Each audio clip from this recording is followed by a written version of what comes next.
Good afternoon, I'm at Bishopwearmouth Cemetery. The sun has come out. It's been a miserable day, so I thought I'll come and do a video and a story about a particular memorial, about somebody well known in the past of Sunderland. But while I head off there, I'll just give you a view of the South Cemetery Chapel at the cemetery. There used to be 3 of these. This is the one which was for the use of the Anglicans. The one for the non-conformists, which is people like Baptists and Methodists, Presbyterians, that was demolished. That was just a few hundred metres over there. And there's a small Catholic one left over towards the Hilton Road side of the cemetery. So, particularly in the late 1800s, the way funerals took place was quite varied. So some people would come here and have the funeral at a cemetery chapel. Others may just have the funeral at the graveside.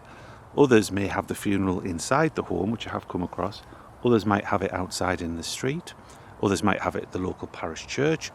And others might have had it at like the Methodist chapel, and then in all those circumstances made the way here for like a burial service by the grave. So there it is.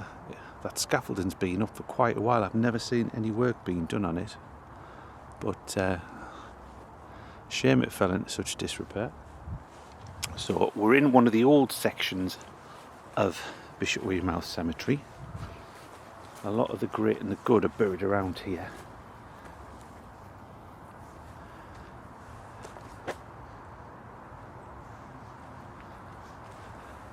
It's particularly along this stretch.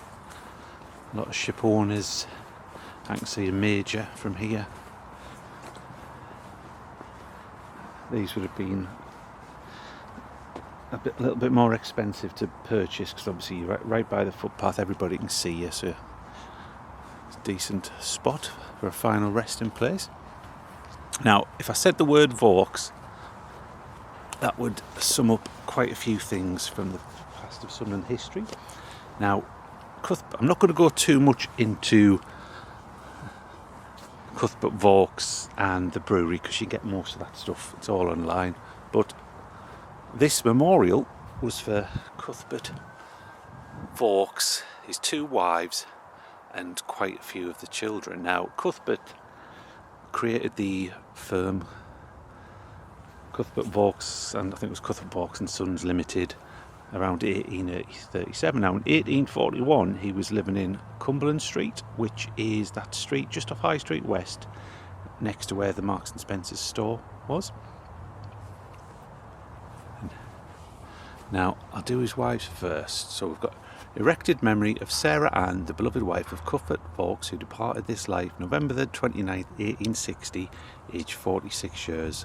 And the epitaph is, Lord, remember me. She was Sarah Ann Story. Cuthbert did himself. He died on March the 1st, 1878, aged 65 years. And his epitaph is Amen, Amen. And also of Sarah, she was Sarah Veach, that's his second wife, who died July the 7th, 1888, aged 72 years. Now when Cuthbert died, I believe he was living at 9 Thornhill Crescent, close to the town centre. He was in good company around there because I think William Blackett lived on that street, Binns lived on there, lots of the local businessmen had desirable residences on that particular street. So as you can see, it's quite a fine, large memorial right on the footpath, so anybody walking past would probably see it. But this is what the interesting part I think I'm going to go into. So also, in memory of 7 children who died in their infancy of Cuthbert and Sarah Ann Vaux, that's the first wife, and it tells us they were interred in Bishopwearmouth Churchyard. Now that is the churchyard of what is now Sunderland Minster, but at the time they would have called it Bishopwearmouth Church, Bishopwearmouth Parish Church, and so on. Now, Cuthbert and Sarah Ann had 12 children. 5 survived to adulthood. But in the period of the 1840s, they lost 7 children between 1841 and 1849. Now around 1842 or 1843 they moved to Union Street, again, which is a few streets away from Cumberland Street, near the Central Railway Station. So if we look here, Sarah Elizabeth was born May the 6th, 1840. She died the following year on July the 11th. So what's that, a year and a half? Sarah Emma, she born April the 2nd, 1842.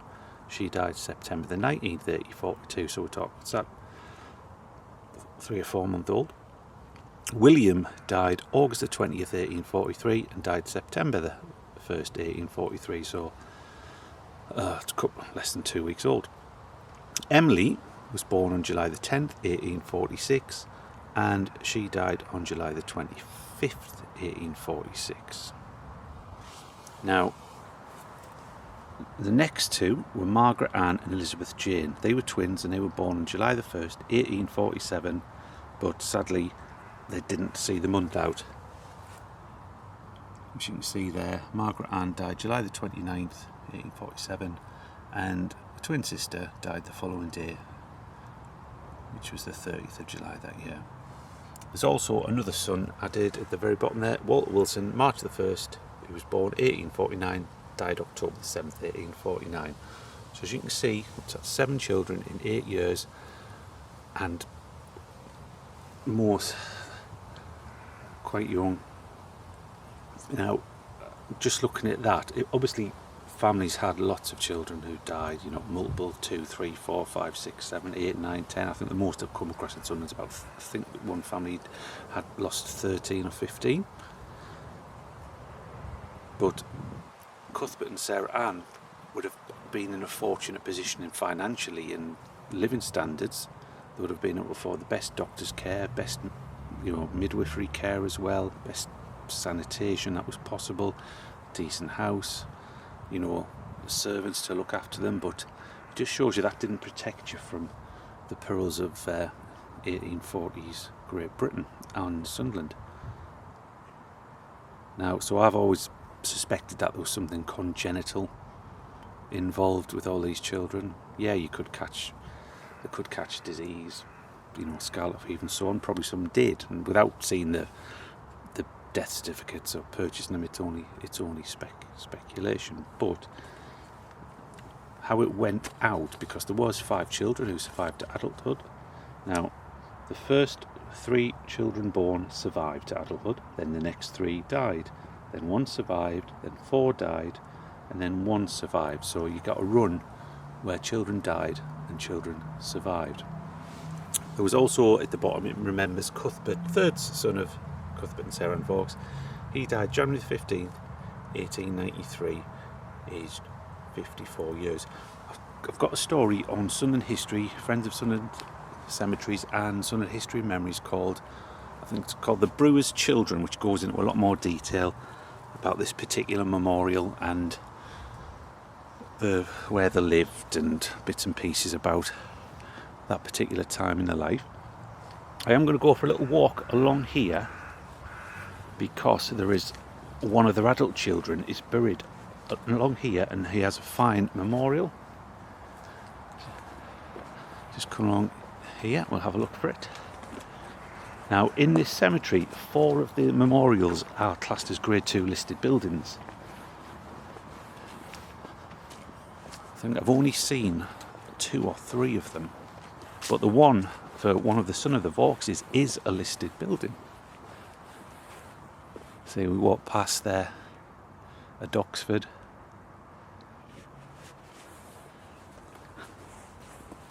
This headstone, I'm going to do a story on its own. This is George and Anne Shield of Fawcett Street. He owned the Queen's Hotel on Fawcett Street, and he was a major force in the hotel trade in the town. And one of his sons, you can see on there, where's it gone?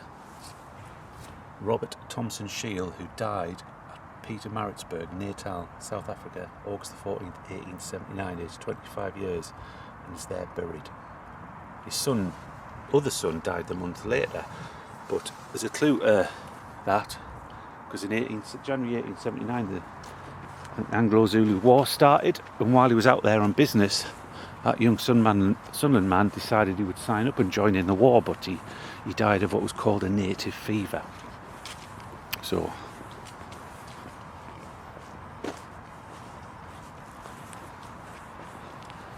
just head toward the Vaux Memorial. One of his daughters is married just to the right of where I'm pointing the camera, amongst that particular ward, under a married name, I think it. Now, one of those 4 listed monuments, or buildings as a classed as, is this fine one. It's absolutely huge. It's the largest headstone in Bishopwearmouth Cemetery. You can't even see the top of it. Well, it's actually just under that branch. Look at the size of that. There's a couple of good old Sunderland names from history. The Malling family, the burial ground of Christopher Malling and Mary Webster. And look at the size of that anchor. We've even got the epitaph: hope we have as an anchor of the soul, both sure and steadfast. I think that's Hebrew verse 6:19 or something. It's a long time since I went to Sunday school. If you look at the size of that, absolutely huge. I dread to think how much that cost. But Malling were a well-known Sunderland industrial family over the decades, well, a couple of centuries I think, and Webster's, I think they were connected to the Webster Ropery near the end. There's lots of history in some of these stones.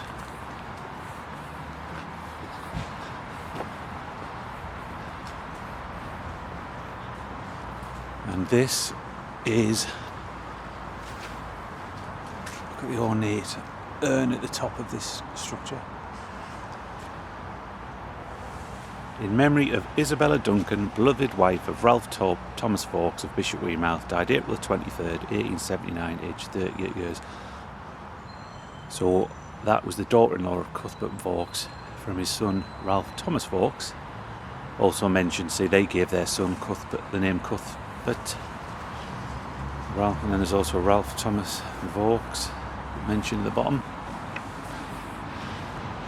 And also Edmund Vaux, lost at sea, aged 17 years.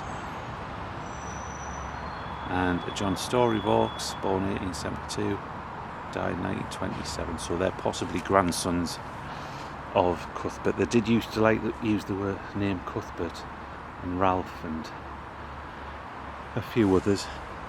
So there is no trace, I forgot to mention, there is no trace of the burial ground for the children of Cuthbert Vaux, because obviously most of the headstones were taken down over the last, mainly when they turned into a garden and so on. So that was just a little trip to a couple of the Vaux headstones. As I said, I will come back to do one on that shield one, because that's an interesting one. There's a few others which I think might make a decent video. So thank you very much for watching. If you do like it, give it a like, click on the subscribe, then you'll get notified of any future videos that I'll be uploading soon. So anyway, thanks a lot.